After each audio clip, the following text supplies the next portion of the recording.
សួស្តីបងប្អូននៅក្នុងក្រុម VIP ទាំងអស់គ្នាបាទឥឡូវខ្ញុំមកបង្ហាញពីរបៀប verify novari អញ្ចឹងយើង check កន្លែង verify novari នឹងហើយមកហើយយើងចូល setting កន្លែង verify novari បាទអញ្ចឹងជាដំបូងអ្វីដែលអ្នកទាំងអស់គ្នាត្រូវធ្វើមុនគេគឺអ្នកទាំងអស់គ្នាត្រូវបញ្ចូល email មួយបាទ email ហ្នឹងគឺមានយ៉ាងដិចក៏បាន Soho ក៏បានបាទអញ្ចឹងយើងអាចលុបចេញមកយើងលុបចេញយើងអាចមើលឧទាហរណ៍នៅក្នុងនេះគេដាក់ mail @yandik ឬក៏ sohomail.com ហើយ /password បាទអញ្ចឹងគឺយើងត្រូវតែដាក់មួយចូលបើមិនជាអ្នកទាំងអស់គ្នាត្រូវការ verify ជាមួយ Gmail ឬក៏លេខទូរស័ព្ទអ្នកទាំងអស់គ្នាអត់តន់ត្រូវការ option add new mail នេះទេអ្នកទាំងអស់គ្នាអត់ចាំបាច់ add mail ប្រកាសបានក៏បានដែរសម្រាប់អ្នកថ្មីដែលគាត់អត់តន់មាន mail យ៉ាងដិចឬក៏ Soho អញ្ចឹងអ្នកទាំងអស់គ្នាវាយ fake មួយមកវាយអីក៏បានដែរវាយអក្សរអញ្ចឹងហើយ add yandik.com អញ្ចឹងទៅហើយ /add password ដាក់តែប៉ុណ្្នឹងចោលទៅបានហើយអញ្ចឹងវាគ្រាន់ tool គ្រាន់តែ generate ចោលហើយតែវាអត់ត្រូវ add new mail ទេតែបើសិនជាអ្នកទាំងអស់គ្នាត្រូវការពេល verify ហើយអ្នកទាំងអស់គ្នាត្រូវការ add new mail តែកន្លែងនេះគឺដាក់ទៅគឺដឹងថា verify ត្រូវការ mail ពិតប្រាកដទេណាអានោះខ្ញុំនិយាយពី option 2នេះយើង verify ជាមួយលេខទូរស័ព្ទហើយនឹង Gmail ទេអញ្ចឹងយើងប្រើ fake បានបើសិនជាយើងអត់ទាន់ត្រូវការ add new mail អញ្ចឹងបើសិនជាយើងត្រូវការពិតប្រាកដយើងដាក់ mail ពិតប្រាកដមួយមកបាទអញ្ចឹងនេះសម្រាប់ setting auto generate ក្នុងការ auto generate ហ្នឹងវាមានកន្លែងលេខនេះមួយគឺកន្លែងលេខដែលយើងត្រូវឲ្យ tool auto generate ឧទាហរណ៍ថាយើងដាក់កន្លែងហ្នឹង12នៅពេលដែល tool ចាប់យក email ហ្នឹងទៅវានឹងដាក់បូក auto កន្លែងនេះគឺវានឹងដាក់12ខ្ទង់អក្សរលាយលេខអក្សរលាយអីចឹងទៅហើយរហូតដល់12ខ្ទង់ដែលយើងដាក់ហ្នឹងបើមិនជាយើងដាក់ទៅ9ខ្ទង់កន្លែងនេះវានឹង generate ឲ្យយើងតែ9ខ្ទង់ទេតាមហ្នឹងលាយអក្សរលាយលេខអីតាមហ្នឹងចឹងទៅបាទហើយ option កន្លែងនេះ select in order ហ្នឹងបើមិនជាអ្នកទាំងអស់គ្នាមាន mail ច្រើននៅពេលដែលយើងដាក់ mail ច្រើនចូលខ្ញុំឧទាហរណ៍ថា mail ច្រើនបាទអញ្ចឹង user ខ្លះនៅពេលដែលខ្ញុំប្រាប់ថាតើតើមាន mail ច្រើនបានវា verify code ហើយអត់មាន spam account ហ្នឹងលេងគាត់ទៅ copy អា mail ដដែលហ្នឹងគាត់ copy ដាក់ច្រើនអញ្ចឹងមកហើយគាត់ថាគាត់ mail ច្រើនអត់ទេអានេះខ្ញុំគ្រាន់តែឧទាហរណ៍ណាបើយើង mail ដូចគ្នាហ្នឹងគេមិនហៅ mail ច្រើនទេសរុបមកអាប្រហែលជួរហ្នឹងយើងចង់ទៅរាយដល់100ជួរក៏វានៅតែ mail ហ្នឹងមួយដដែលដែរអញ្ចឹងនៅពេលដែលយើង run ផ្ទួនគ្នានៅពេលដែល5 device បើកមកវាត្រូវចាប់ code ដូចគ្នាវាអាចនឹងចាប់ខុសហើយមួយវិញទៀត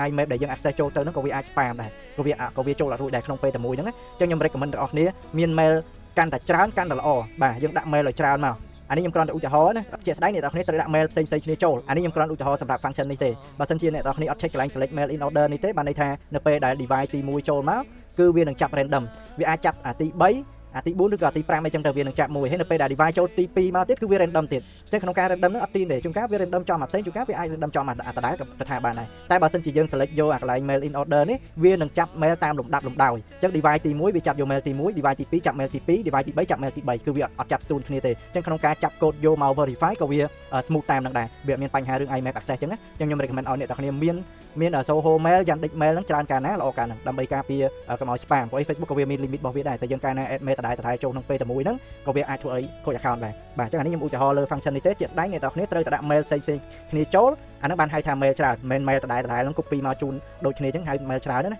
ាបាទអញ្ចឹងយើងលុបចេញវិញមកបាទហ្នឹងសម្រាប់ setting ដែលយើងចង់ឲ្យ mail ហ្នឹង generate auto តែបើសិនជាយើងចង់ឲ្យ mail ហ្នឹង generate បែប custom បាទអញ្ចឹងយើង copy អាហ្នឹងចូលមកយើងចង់បែប custom យើង copy មកហើយយើងចង់ clone មែននេះ mail វាប្រាប់ថា mail មានមួយហើយយើងចង់clone ប្រហែល mail ឧទាហរណ៍ខ្ញុំចង់ clone 10 mail បាទយើងវាយលេខ10មកយើងចុច clone មកវានឹង clone 10 mail ឲ្យយើង automatic អញ្ចឹងយើងអាចឃើញជាក់ស្ដែង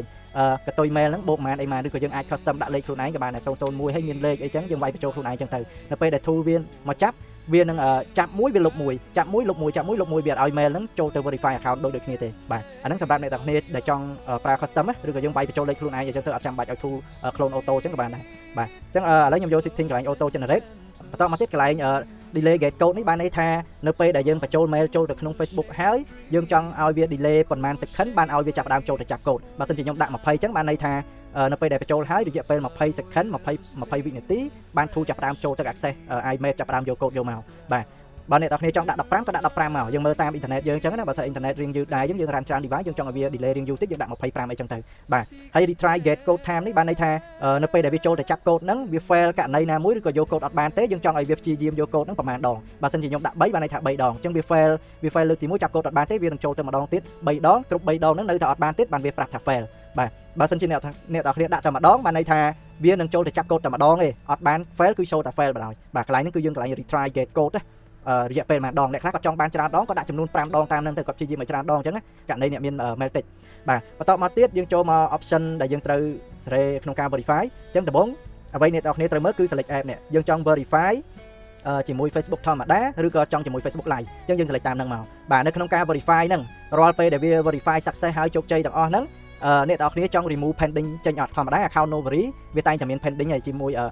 pending លេខទូរស័ព្ទឬក៏ Gmail ហ្នឹងវាតែងតែមានអ្នកទាំងអស់គ្នាចង់ remove ចេញអត់បើសិនជាចង់ remove ចេញ tick មកបើសិនជាអត់តន់ចង់ remove ទេទុកសិនយើងដោះ tick មកហើយយើងអាច remove pending ហ្នឹងពេលក្រោយបានក្នុង option ហ្នឹងមាន remove pending ដែរបាទអាហ្នឹងតាមក្បាច់អ្នកទាំងអស់គ្នាតែមើលជាក់ស្ដែង account មួយណាល្អជាងអញ្ចឹងណាបាទអញ្ចឹង option ក្នុងការ verify ហ្នឹងមាន3ទី1គឺយើង verify ជាមួយ Yandex Soho Direct ហ្មងបាទអញ្ចឹង Yandex Soho ហ្នឹងអ្វីដែលយើង input ឡើងហ្នឹងគឺវានឹងយកអាហ្នឹងទៅ verify direct យកមកហើយក្នុងការ verify ជាមួយ Yandex Soho ហ្នឹងវាមាន setting វាមួយគឺ add new mail anyway បាទអញ្ចឹង add new mail anyway នេះបានន័យថាវាដឹងតែ generate mail ថ្មីដាក់ direct យកមកវាអត់ខ្វល់ថា account ហ្នឹងមាន pending mail នៅនឹងរងចាំ verify code ឬអត់ទេគឺវាដឹងតែ add mail ថ្មីចូលរហូតមកយើងចុច3ដង verify អត់ចូលវាចុចដងទៀតវានៅ generate mail ថ្មីដាក់មួយទៀតបើយើងអត់ check យក option ហ្នឹងទេគឺអាហ្នឹងសម្រាប់តែ account ដែលមាន mail នៅក្នុង cloud ហ្នឹងរួចហើយតែអត់ទាន់ verify code យើងគ្រាន់តែញាត់ mail ចូលសិនអត់ទាន់ verify អញ្ចឹងយើងអត់ចាំបាច់ check ទេអាហ្នឹងវានឹង verify ជាមួយ mail ចាស់តែបើយើង check វានឹង generate mail ថ្មីដាក់រហូតបាទអញ្ចឹង option មួយទៀតគឺយើង verify ជាមួយលេខទូរស័ព្ទបាទកន្លែងនេះគឺអ្នកនរគ្នាត្រូវយល់ដឹងក្នុងការ verify ជាមួយលេខទូរស័ព្ទ OTP ហ្នឹងវាមានច្រើន website អញ្ចឹងឧទាហរណ៍ថាខ្ញុំ select យក SMS Bover website ហ្នឹងគឺយើងត្រូវដាក់ API select country តេស្ទទិញលេខ phone number សិនមុននឹងយើង run ណាយើង select ហើយយើងត្រូវចូល setting config សិនបាទអញ្ចឹងយើងចូល setting config នៅក្នុងនេះវាមានកន្លែងដែលយើង select បើសិនអ្នកទាំងអស់គ្នាចង់ដាក់ជាមួយ SMS Bover នេះអញ្ចឹងយើង select យក website នេះយើងយក SMS Bover អញ្ចឹងមកហើយយើងសម្រាប់អ្នកដែលគាត់អត់ទាន់ register ជាមួយ SMS Bover ហ្នឹងទេអត់ទាន់មាន API ទេអ្នកទាំងអស់គ្នាចុចលើហ្នឹងមកបើសិនជាអ្នកទាំងអស់គ្នាទៅ search លើ website SMS Bover ហើយចេះតែចុចលើ link ផ្សេងវាអាចខុស .org ឬក៏ .com អីចឹងអាចខុសអញ្ចឹងអ្នកទាំងអស់គ្នាចង់ច្បាស់ថា website ហ្នឹងគឺត្រូវជាមួយ tool ដែលខ្ញុំដាក់ហ្នឹងអត់អ្នកទាំងអស់គ្នាចុចលើប៊ូតុងហ្នឹងមកគ្រប់ website គឺយើងអាចចុចលើប៊ូតុងហ្នឹងបានទាំងអស់ SMS pool ក៏មាន file sync នេះក៏មានដែរបាទឥឡូវខ្ញុំ config ទៅលើ SMS Bover យើង select យក SMS Bover ហ្នឹងមកចុចមកវា link មកលើ website ហ្នឹងហើយពេល link មកអ្នកទាំងគ្នាអត់ទាន់មាន account ទេអ្នកទាំងគ្នាចុះឈ្មោះមកដាក់ email password confirm password តាមហ្នឹងមកបន្តមកទៀតពេល login រួចហើយអ្នកទាំងគ្នា top up លុយចូលទៅរួចហើយយើង copy API វាយកមកដាក់ក្នុងនេះមកនេះ API នេះក្នុងការយក API នៅលើ website មួយហ្នឹងវាមានច្រើនទម្រង់ផ្សេងៗគ្នាតែភាគច្រើនគឺវានៅក្នុង setting ហើយនឹង profile ហ្នឹងឯងវាអត់ទៅណាទេតើអ្នកទាំងគ្នាចុចមើលខ្លួនឯងអញ្ចឹងណាអាហ្នឹងខ្ញុំអត់បានបង្ហាញជូនទេដោយសារ website វាច្រើនពេកអញ្ចឹងណាបាទយើង copy បន្ទាប់ពីបាន API ហើយយើង copy ចូលមកដាក់កន្លែងហ្នឹងមកពេល copy ដាក់ហើយយើងចង់ដឹងថា API ហ្នឹងវាត្រូវឬខុសអ្នកទាំងគ្នាចុច check balance នេះមកបាទចុច check balance ហ្នឹងវាឃើញលុយ load ដូរ balance check ឃើញចេញលុយដុល្លារមកហើយបានន័យថា API ហ្នឹងត្រូវហើយបាទអញ្ចឹងក្នុងការ select ជាមួយ SMS Bover ហ្នឹងយើងចង់ឲ្យវា verify ជាមួយប្រទេសណាអញ្ចឹងអ្នកទាំងគ្នា select យកប្រទេសតាមហ្នឹងមកបាទឧទាហរណ៍ឥឡូវខ្ញុំយកនេះ United States អញ្ចឹងពេលយើង select មកអញ្ចឹងក្នុង United States ហ្នឹងវាមានតម្លៃប្រហែលខ្លះអញ្ចឹងតម្លៃ max price នេះវាមិនមែនជាតម្លៃដែលយើងត្រូវទិញតម្លៃនឹងពិតប្រាកដទេបានន័យថាជាតម្លៃដែលយើងកំណត់ខ្ពស់បំផុតអញ្ចឹងឥឡូវនេះខ្ញុំឧទាហរណ៍ថាខ្ញុំកំណត់ខ្ពស់បំផុត 0.53 អញ្ចឹងនៅពេលដែលវាចូលទៅទិញហ្នឹងគឺវាមិនមែនទិញទៅរកអា 0.53 ហ្នឹងភ្លាមទេគឺវា scan រកអាតម្លៃណាដែលទាបមុនសិនឧទាហរណ៍ថាមានតម្លៃ 0.046 នេះគឺវានឹងទិញអាហ្នឹងហើយវាអត់ទិញលើតម្លៃដែលយើងដាក់ហ្នឹងទេអាតម្លៃដែលយើងដាក់ហ្នឹងបានន័យថាយើងឲ្យវា scan ទៅទិញលេខទូរស័ព្ទហ្នឹងខ្ពស់បំផុតគឺតម្លៃប៉ុណ្ណឹងបើសិនជាវាជួបអានេះអត់ឲ្យវាទិញទេអាហ្នឹងបានន័យថាអញ្ចឹងបានន័យថាយើង limit ត្រឹមនេះចាប់ពីត្រឹមនេះមកលើនេះត្រឹមនេះវាអត់ឲ្យចូលដល់នេះឥឡូវខ្ញុំឧទាហរណ៍ជាក់ស្ដែងខ្ញុំ select 0.5334 ហើយយើង test សិនមកមុននឹងយើងចុច run ហ្នឹងគឺយើងត្រូវ test សិនណាលេខខ្លះយើងទិញអត់បានទេវាអត់មានលេខលក់ឲ្យអញ្ចឹងបើយើងអត់ test សិនទេយើងចុច run tool ទៅវាទិញអត់បានវានាំតែខាតពេលយើង run ទេបាទអញ្ចឹងយើង test មកលេខហ្នឹងមានអត់ទិញបានអត់បាទនេះឥឡូវទិញបានហើយនេះឥឡូវអ្នកនរគ្នាឃើញទេយើងកំណត់តម្លៃខ្ពស់បំផុតគឺ5334តែវាទិញនៅតម្លៃ 0.0467 ទេ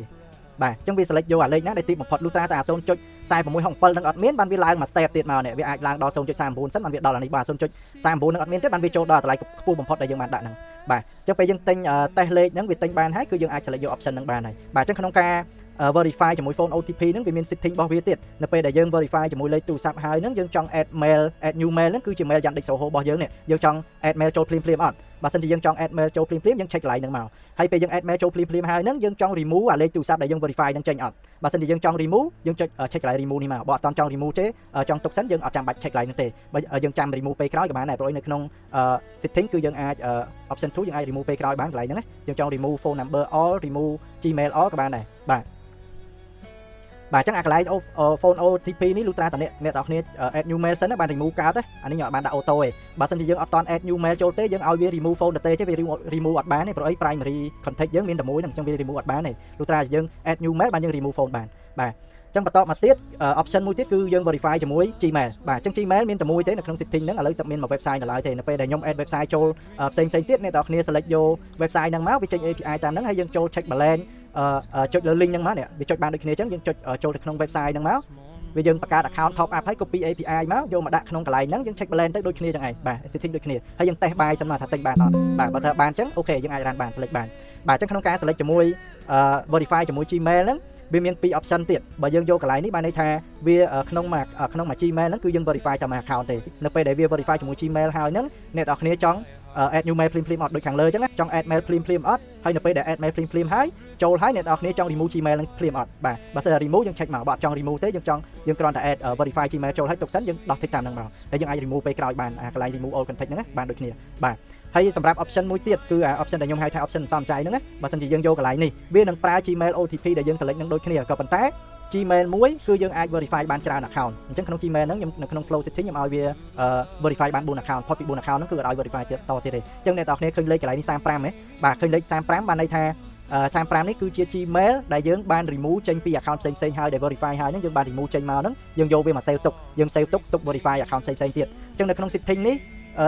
verify other account នេះ setting គឺអានេះអត់អាចដកបានទេគឺត្រូវតែ add new mail ហើយគឺ remove Gmail ចេញមកបើយើងអត់ remove ទេវាអត់បាន mail ហ្នឹងយកមក stock ទុកនៅក្នុងនេះដើម្បី verify account ផ្សេងៗទៀតទេអញ្ចឹងអ្នកនរគ្នាឃើញ available ឡើងនេះ35នៅពេលដែលយើង run ទៅវានឹងចាប់យកអា35ហ្នឹងដែលវា save នៅក្នុង tool ហ្នឹងយកទៅ verify អត់មានអស់លុយទេនៅពេលដែលអស់អា35ហ្នឹងកន្លែងនេះសល់0វា check មើលថាអត់មាន email ដែលទុកនៅក្នុង tool ទេគឺវានឹងចូលទៅទិញថ្មី automatic ពេលចូលទិញហើយវា verify success វា remove mail ចេញហើយវាកន្លែងនេះ available ឡើងមួយទៀត account ផ្សេងមកមួយទៀតវានឹងចាប់យកហ្នឹងទៅ verify តទៀតបាទអញ្ចឹង Gmail មួយហ្នឹងគឺយើងអាច verify ច្រើន account បានប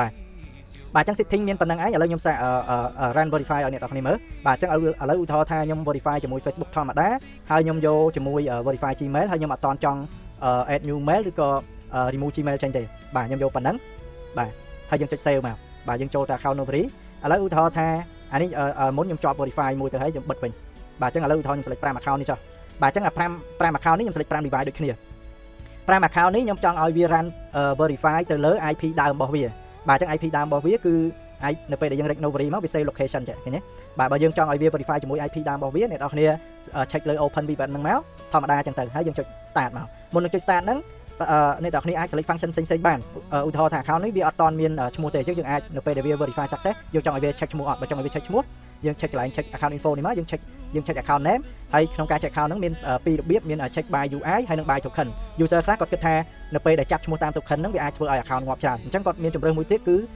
check name by UI គឺអាហ្នឹងអត់មានពាក់ព័ន្ធជាមួយ token ចាប់ code token ដែលអាចធ្វើឲ្យ Facebook វាចាប់ថាយើងយក token យកអីទេបាទគឺវាចាប់តាម UI ចូលទៅ profile ហើយវាចាប់យកឈ្មោះហ្នឹងមកបាទយើងអាចយក option ហ្នឹងទៅហើយបន្តមកទៀតនៅពេលដែល verify រួចហើយហ្នឹងអ្នកនរគ្នាចង់ឲ្យវាធ្វើអីទៀតបើសិនជាអ្នកនរគ្នាចង់ឲ្យ enable 2FA ភ្លាមៗអ្នកនរគ្នា check